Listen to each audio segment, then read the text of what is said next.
So, very good, ah. Hindi masakit sa kamay, di ba? Oh. Wow! Wow! One more. Again.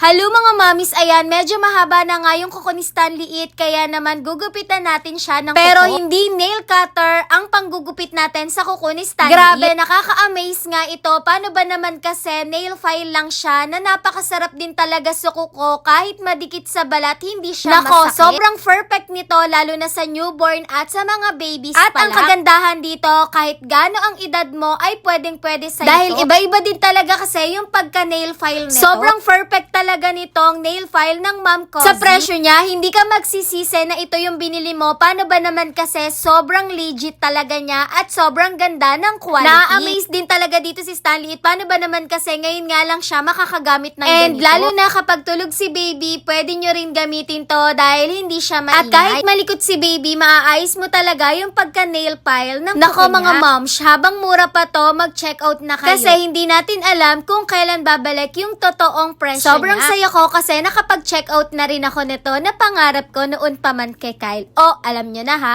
nasa yellow basket. Yun lang. Thanks for watching. Bye-bye.